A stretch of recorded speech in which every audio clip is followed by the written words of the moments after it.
మహబూబ్ నగర్ జిల్లా జడ్చర్ల మాచారం 44వ జాతీయ రహదారిపై ఘోర రోడ్డు ప్రమాదానికి సంబంధించిన బ్రేకింగ్ న్యూస్ చూస్తున్నాం.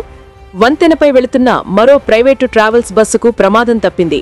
హైడ్రోక్లోరిన్ యాసిడ్ లోడ్తో వెళుతున్న ట్యాంకర్ను వెనుక నుండి జగన్ ట్రావెల్ బస్సు ఢీకొనడంతో ప్రమాదం సంభవించింది.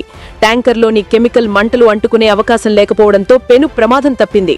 ట్యాంకర్ నుంచి పొగలు వెలువడినప్పటికీ సకాలంలో మంటలను అదుపు చేయడంతో పెను ప్రమాదం తప్పింది. ప్రమాద సమయంలో బస్సులో 40 మంది ప్రయాణికులు ఉన్నట్లు తెలుస్తోంది. చిత్తూరు నుండి హైదరాబాద్ వెళ్తుండగా జడ్చర్ల మండలం మాచారం వద్ద ఈ ఘటన చోటు చేసుకుంది.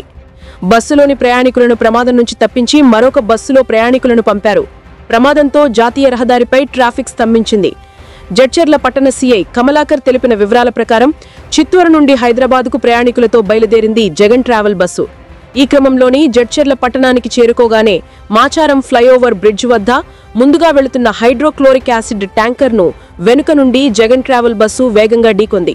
దీంతో ట్యాంకర్ కెమికల్ లీక్ అయి రోడ్డు మీద పడడంతో పొగలు కమ్ముకున్నాయి. ప్రమాదాన్ని పసిగట్టిన డ్రైవర్ బస్సులో ప్రయాణికులను అప్రమత్తం చేయగా అందరూ అప్రమత్తమై కిందికి దిగారు.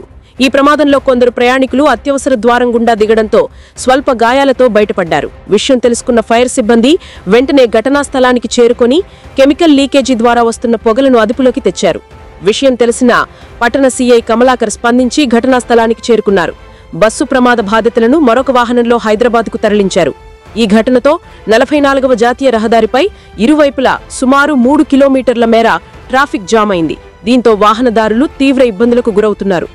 ఇటీవల వరుస జరుగుతున్న బస్సు ప్రమాదాలతో హడలెత్తిన ప్రజలు మరోసారి జడ్చర్లలో బస్సు ప్రమాదం జరగడంతో ఆందోళనకు గురయ్యారు. ఎవరికీ ఎలాంటి ప్రమాదం సంభవించకపోవడంతో అందరూ ఊపిరి పీల్చుకున్నారు.